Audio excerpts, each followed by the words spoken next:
Olá, eu sou Giovana Campos e começa agora o programa Espiritualidade em Debate, o programa da Associação Médico Espírita de Santos aqui na Santa Cecília TV.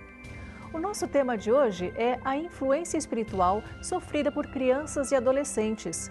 E, para falar sobre esse tema, eu estou com o palestrante e escritor Adeilson Salles. Adeilson, muito obrigada por estar aqui no Espiritualidade em Debate. Você veio diretamente de Pernambuco para cá? Olá, Giovana. Olá, telespectadores, telespectadoras. É uma alegria voltar a essa casa, te encontrar novamente depois de algum tempo, para tratar de assunto tão importante, tão palpitante nos dias atuais. Eu estou atualmente radicado em Paulista, um paulista residindo em Paulista, Pernambuco, ali do lado de Olinda. E é uma alegria voltar a essa casa. Com certeza. Bom, eu acredito que o Adeilson aqui morava muito tempo aqui no Guarujá, nossa cidade vizinha. Sim. E também ele é muito conhecido por ser escritor, tem mais de 80 livros, correto? Isso, são 87 livros publicados. 87 livros publicados e também é palestrante, não só na área de espiritismo, espiritualidade, mas também de educação. E eu acho que você pegou um nicho bem legal, agora trabalhando sobre essa questão das crianças e adolescentes. Primeiramente, o que te levou a ter esse olhar mais abrangente para as crianças e adolescentes? Veja, eu já havia publicado alguns livros para o público adulto, quando em 2007 lancei 3 livros pela Federação Espírita Brasileira. E o lançamento desses 3 livros mudaram a minha vida totalmente. Um deles eu escrevi em homenagem à minha neta, Belinha, ela gata Bernadette. Na época ela era uma criança e agora já virou Belinha Tim, porque já está com 17 anos, já fez o Enem e o tempo passou. Eu não imaginava que eu teria tantas alegrias na área da literatura infantil, mas até então eu também não vislumbrava que um dia escreveria para adolescentes e para o público juvenil. Mas a Belinha, que era uma criança, se tornou adolescente. E quando eu procurei a literatura voltada para esse público, uma literatura que fomentasse valores ético-morais e espiritualidade, eu não encontrei. Então existe um vácuo aí nessa literatura, e foi quando eu comecei a me dedicar a estudar a literatura laica. Eu tive um sonho altamente inspirador que me pedia para que eu estudasse a literatura. E eu me recordei de Chico Xavier, que dizia que do nada não sai nada, Então eu comecei a estudar e a minha cabeça, eu sofro de um problema grave nessa encarnação, que é a hemorragia literária. Eu escrevo compulsivamente sem parar, então eu escrevo 3, 4 livros ao mesmo tempo. Isso é bom para nós também, que somos leitores compulsivos, Mas veja, Então, os livros começaram a ser lançados e começaram a agradar, porque eu sempre tive esse desejo de fazer analogias dos tempos de hoje com a mensagem do Evangelho, porque a mensagem do Evangelho, como ela está posta, é claro que ela é maravilhosa, mas ela é uma mina de ouro que precisa ser explorada. E evidentemente que a mensagem do Evangelho tem que ser contextualizada para a criança e para o jovem de hoje. Certo. Aquela criança e o jovem que está com o iPad na mão, com o celular na mão, a tecnologia é muito grande, e a maneira de sensibilizar essa criança é através de uma literatura que toque o coração dela. Então eu comecei a escrever para jovens, fiz a minha primeira fala na FEBEM para menores infratores, quando eu também não imaginava que um dia eu fosse ser convidado para falar em escolas, fora do meio espírita, porque o trabalho ultrapassou as fronteiras desse meio religioso, E as coisas foram acontecendo e acontecem. Então eu não tenho agenda, Eu viajo o ano inteiro pelo Brasil inteiro, já estou sendo convidado a sair do Brasil também, para falar justamente sobre esses assuntos que são muito importantes e que às vezes no relacionamento pais e filhos os pais não estão se dando conta sobre a necessidade de cuidar também desse lado. E tudo a gente vê também que existe um grande avanço, O que era comum em uma geração, para a próxima geração não existe mais, como é o caso da tecnologia que você bem comentou, Quando nós éramos crianças, isso nem se cogitava, era realmente algo do desenho como Jetsons, por exemplo, Era algo que a gente não imaginava. Você acredita que, de alguma forma, a tecnologia também pode influenciar, mesmo espiritualmente, as crianças e adolescentes? Influencia totalmente. De que forma? Totalmente, porque a criança prende a atenção e o adolescente, eles vão em busca dos interesses que lhes são próprios. Então, se não existem referências positivas dentro de casa, tanto quanto ao comportamento demasiado na vida virtual, os pais às vezes se encontram ausentes, evidentemente que a criança sofre uma influência sim, e nós sabemos que o que atrai os espíritos é o nosso pensamento. Então, de acordo com aquilo que a criança começa a cultivar e que o adolescente cultiva, existe um acesso do plano espiritual no psiquismo, tanto da criança quanto do jovem. Só para te citar um caso prático, né, o assunto ele é muito palpitante, e nós poderíamos falar horas sobre esse tema. Eu estive fazendo uma palestra em Teresina, e uma mãe veio conversar comigo que estava muito preocupada, porque pegou o filho de 9 anos de idade assistindo um filme pornográfico. E ela, demonstrando uma certa apreensão, se referia ao fato do filme ser um filme de pessoas homoafetivas, de 2 homens mantendo relações sexuais. E o filho teve acesso àquilo, o pai era totalmente homofóbico, segundo a narrativa dela. Então aproximaram-se da mesa nesse instante, o pai e o filho, e quando o garoto abre a boca para falar comigo, para que eu autografasse o livro para ele, eu identifiquei na oralidade, na gestualidade, ele era um garoto totalmente feminino. Não é? E a gente começa a perceber, evidentemente, que estes canais tecnológicos, nós não temos nada contra isso, o grande problema é a falta de dimensionamento, né, para as horas que se permanece diante da vida virtual, porque nós não podemos abandonar as brincadeiras infantis, a literatura, o esporte, a escola, tudo é possível e factível de se viver, mas tudo deve ser administrado com muito cuidado e muito carinho. Então, é nessa falta de educação, nessa excessiva permissividade em se lidar com a vida virtual que ocorre um desarranjo emocional na criança, o que faculta para espíritos inteligentes que estão fora do corpo, porque veja, nós não estamos educando corpos, nós estamos educando espíritos imortais. Então, para quem tem 2 filhos em casa e acredita no viés da reencarnação, sabe muito bem aquilo que eu vou dizer. Tem filho que você coloca no alto da montanha, empurra, nem assim ele rola. E tem filho que você coloca no alto da montanha, quando você vira para olhar, você já identifica uma outra maturidade, uma outra percepção da vida. Então, diante dessa situação, é sim fundamental e urgente que nós possamos lançar um olhar no aspecto espiritual, porque nós não estamos educando corpos, repetindo, estamos educando espíritos imortais. E até nessa questão da educação do espírito imortal, a gente vê que, infelizmente, né, existe algo de falta de diálogo em casa, né? Como você citou, né, nesse caso dessa família, onde, né, o menino estava assistindo o filme, causou um certo espanto na família, talvez... Lógico, a gente sabe que não é tudo que as crianças reportam aos pais, mas talvez ali um diálogo melhor sobre a situação, talvez fosse um caminho mais suave. Tem um bordão que eu sempre coloco nas palestras que faço.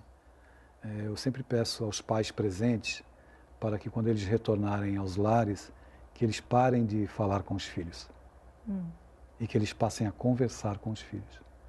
Porque com o filho a gente não deve falar, com o filho a gente tem que conversar. Se nós não conversamos, nós não sabemos quem é o interlocutor. Aquela criatura com a qual nós nos relacionamos dentro da nossa casa pode, em algumas situações, nos parecer estranha. Então, tem muitos jovens hoje dentro dos lares pedindo socorro e os pais não conseguem identificar, porque falta justamente esse diálogo. Mas como é que eu vou dialogar com o meu pai ou com a minha mãe, se no instante em que a gente vai conversar, eu sou adjetivado pejorativamente? Então, no relacionamento, que é muito complexo e muito delicado, erguem-se, por vezes, barreiras invisíveis, barreiras imperceptíveis aos pais que estão, claro, ocupados, preocupados com tantas coisas, e que os filhos não vão ultrapassar essa barreira, porque entendem, até pelo comportamento dos pais dentro de casa, que eles não devem falar sobre determinados assuntos. Então, existe uma convivência velada de pessoas emocionalmente estranhas umas às outras. E isso é realmente perigoso, complicado, porque muitos jovens acabam resvalando na automutilação, no suicídio, enfim, é uma situação bem delicada. Até como nós havíamos, né, comentado um pouquinho antes, né, essa questão tecnológica, né, até favoreceu ano passado, ou retrasado, aquele movimento da baleia azul, né, que atingiu muitos jovens. Justamente. No livro que nós lançamos, o Game Over, que é um livro que teve uma aceitação muito grande, ele trata dos bastidores espirituais da vida virtual. Uhum. Então, enquanto os jovens, por exemplo, se comprometem, e infelizmente isso aconteceu em alguns lugares do Brasil e do mundo, a promoverem o Shocking Game. O que é o Shocking Game? Shocking Game é quem perde o jogo, quando joga-se em rede, via online, via webcam, compromete-se a promover a autoasfixia mecânica. Então, muitos jovens resvalaram no suicídio, porque não conseguiram, existe um histórico, um perfil psicológico, normalmente, desses jovens. A ausência dos pais nos lares, eles têm muita dificuldade de se relacionar, se isolam muito, né? E acabam, através dos personagens dos games, manifestando alguns lados da sua personalidade fragilizada. Então, muitos jovens acabam compactuando, né? Eles pactuam, quem perder promove a autoasfixia. E o Shocking Game, ele traz 3 possibilidades, 3 situações muito delicadas, que é o comprometimento da organização motora, curtir um barato como se usasse drogas, e o óbito.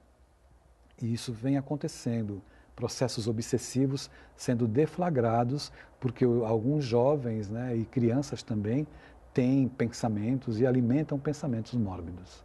Certo. Bom, você comentou, né, sobre o livro Game Over. Quando que ele foi lançado? Ele foi lançado no ano passado. 2018? No ano comecinho passado. De 18.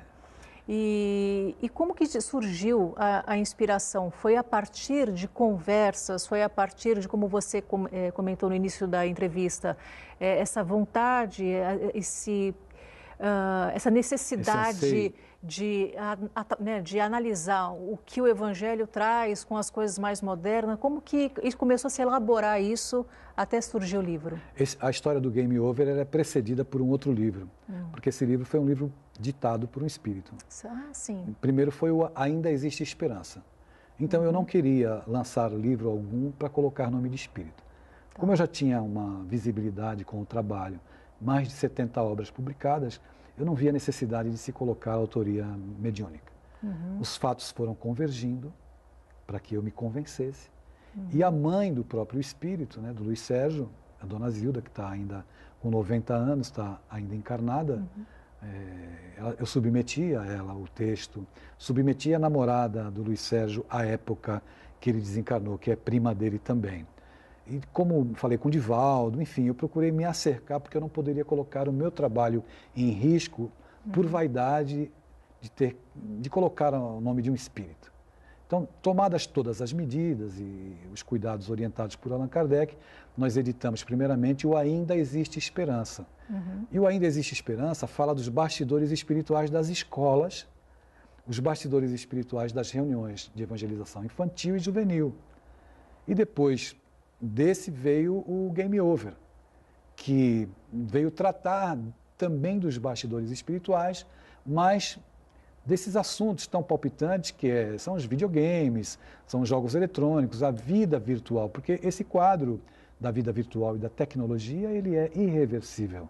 Certo. Nós que precisamos nos adequar, não é? Administrarmos melhor o nosso tempo, passarmos isso para as nossas crianças e para os nossos filhos.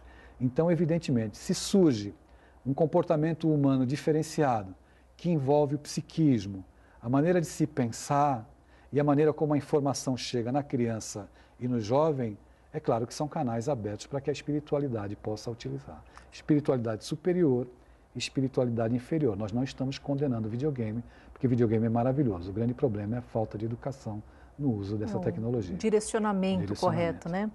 Bom, Adilson, a gente vai fazer uma breve pausa agora e nós voltaremos já já.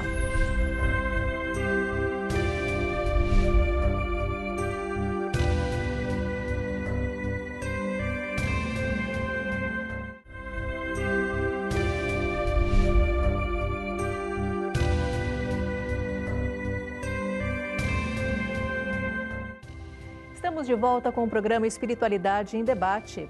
Bom, você que está em casa já sabe, para saber um pouco mais sobre a Associação Médico Espírita de Santos, entre em nosso site www.amesantos.net.br ou através de nosso Facebook e Twitter, que é Ame Santos. No programa de hoje estamos falando sobre influências espirituais que crianças e adolescentes sofrem e eu estou aqui com o palestrante e escritor Adeilson Salles. Bom, Adeilson, você também comentou, né, que você costuma fazer muitas palestras em escola. A gente sabe que a escola ela é um ambiente primordial para crianças e adolescentes, mas ainda existe algo chamado bullying, né? E, por consequência da tecnologia, tem o cyberbullying, que também o pessoal consegue fazer usando erroneamente a tecnologia, né? Seja o computador, seja o smartphone, né? Que hoje em dia todos eles têm.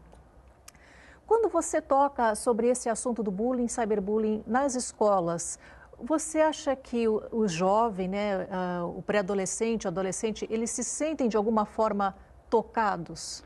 Bem, evidentemente que eu não vou às escolas falar sobre religião. Eu abordo... a gente está falando exatamente a questão do bullying, né? Perfeitamente. É bom ressaltar, porque as escolas, é claro, não abrem espaço e nem devem abrir para que pensamentos religiosos adentrem o ambiente acadêmico. Embora, e aí entra o nosso trabalho, nós levemos para as escolas conceitos ético-morais. Então, o que ocorre? No que se baseia o meu trabalho? Normalmente eu sou convidado para falar sobre inclusão emocional.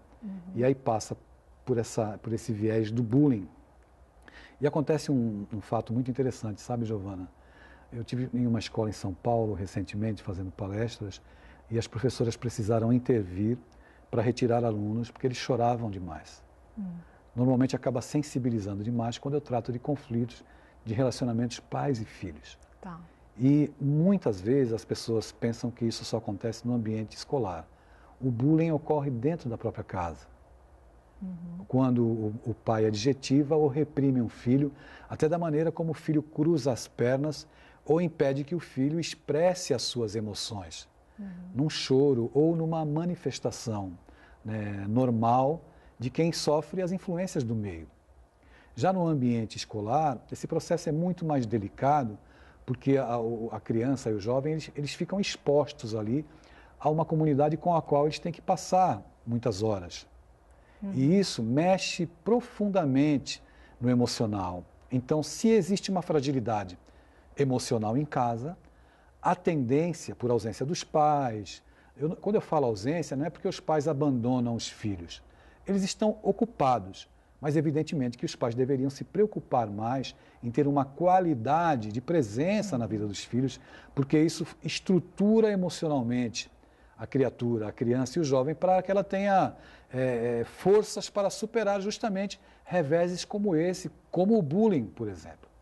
Então, diante dessa situação, uma criança que experimenta uma fragilidade emocional em casa, na escola, ela vai estar exposta, vai estar muito fragilizada e vai acompanhar tudo aquilo que for proposto para tentar se adequar e ser aceita pelo meio em que ela vive.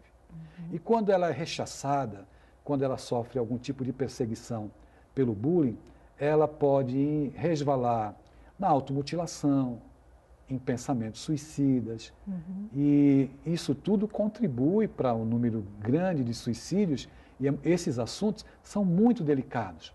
Então, uma frase que para um jovem ele consegue administrar com tranquilidade, embora se sinta triste, para outros jovens aquela mesma frase é uma sentença de morte. Certo. Não dá, em se tratando de aspectos emocionais das pessoas, não dá para você formatar uma informação como se todos recebessem aquela informação da mesma maneira. Por exemplo, eu não posso falar sobre raiz quadrada ou fazer uma análise sintática na aula de português, passar um conhecimento como esse conhecimento vai ser absorvido como conhecimento acadêmico. Mas as coisas que falam ao coração, as coisas da alma, elas têm peso diferente, a depender da estrutura emocional de cada criança e de cada jovem.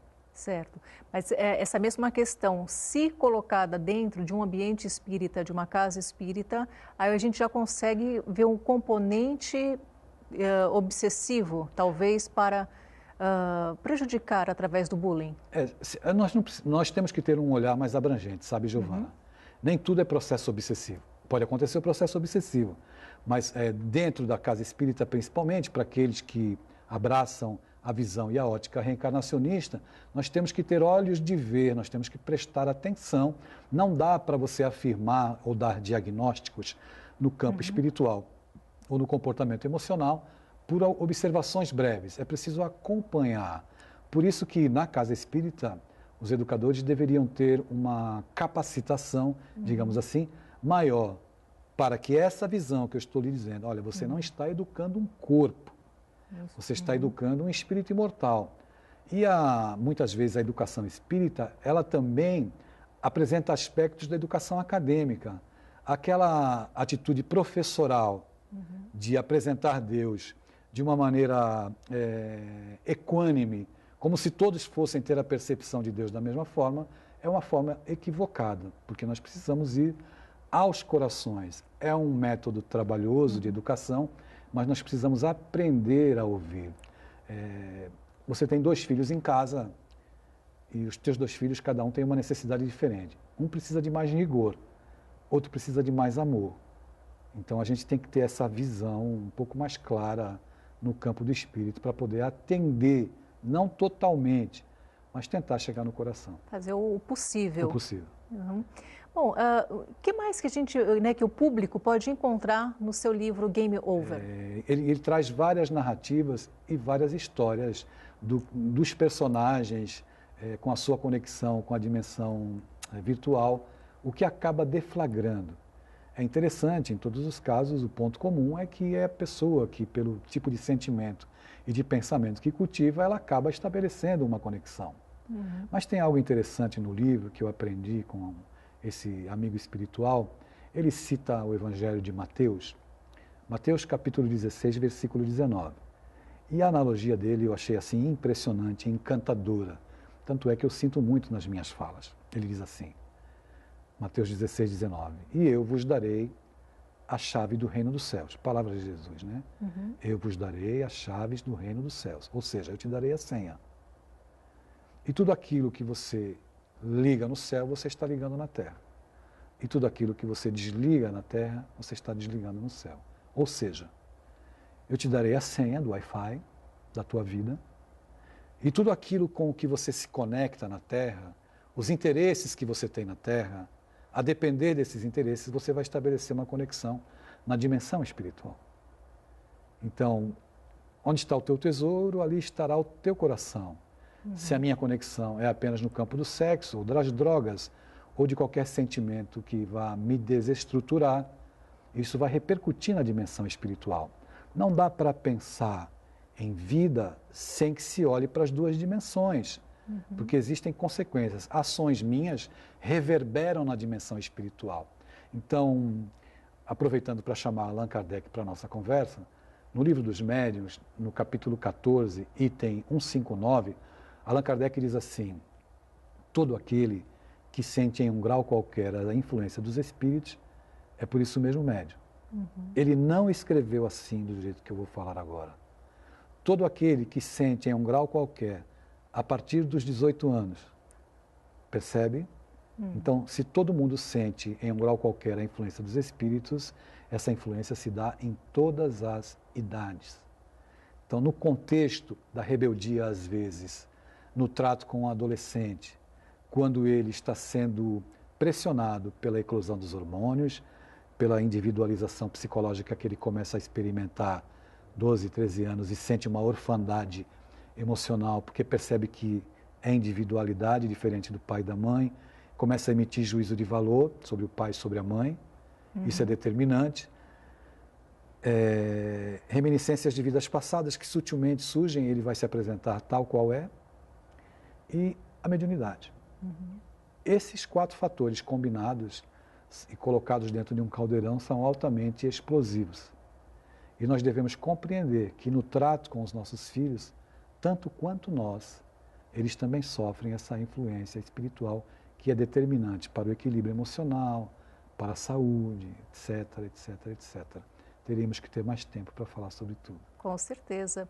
O livro, ele é mais voltado para o pai, ele é mais voltado para o adolescente, o linguajar atinge todas as gerações? Atinge todas as gerações. Eu diria que os pais deveriam ler primeiramente esse livro. Uhum.